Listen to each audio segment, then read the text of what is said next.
Bueno, y el problema en los Estados Unidos de América siempre que llega esta celebración, que bueno, obviamente prácticamente es impuesta en las escuelas y prácticamente una gran mayoría de iglesias la celebran, y es el caso de Halloween. Y sí, de manera impuesta, porque obligatoriamente y en el caso de las escuelas le quieren obligar a los nenes a que aunque tú no estés de acuerdo, celebren eso. Y es que cuando Estados Unidos como tal fue fundado, o comenzó todo con la historia de los pilgrims o peregrinos que fueron escapando de la persecución de Inglaterra, esto no se fundó nada aquí en el caso del Halloween. Fue después, para finales de los 1800, entre principios de los 1900, cuando una escasez de papas en Irlanda forza a muchos irlandeses a que vengan y emigren aquí a los Estados Unidos, llevando consigo esa tradición. Y asimismo todo Estados Unidos se contagia con el Halloween, y según muchísimos cristianos, de los cuales hasta tú mismo te sorprenderás, dicen que no hay problema con celebrar esta festividad. Pero te vamos a dejar aquí con esta entrevista de un ex brujo de apellido Ramírez aquí en los Estados Unidos, de origen puertorriqueño, que hablará un poco sobre esta festividad.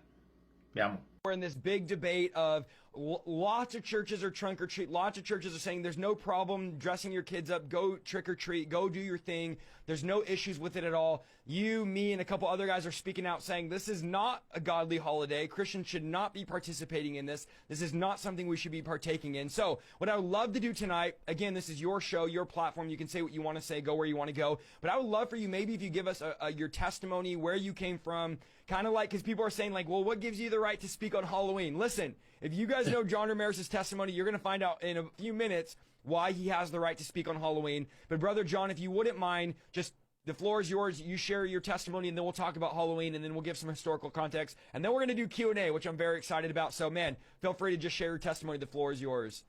And man, I just want to say, first of all, my BC before Christ, my other demonic brother, Anton Avane, say, I want to thank every Christian parent that you allow your children to celebrate the devil one time a year in the year's holiday. And if you have a demonic person that he was the founder of the Church of Satan, to say those words out of his mouth, he is telling you that you are celebrating the devil, and he is giving you props, not in a good way, for you to be a lukewarm religious Christian, to allowing yourself to be in bed with the devil one night.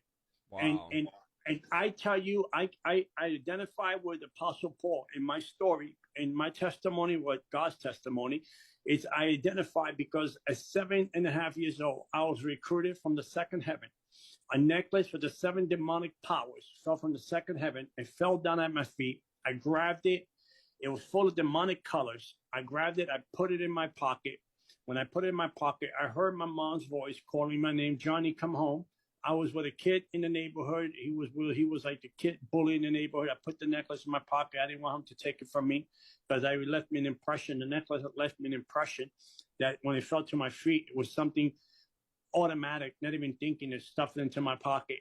And then when I heard my mom's voice, there was no way my mom could call me. I was about a mile away from my house. There was no way I could hear my mom's voice.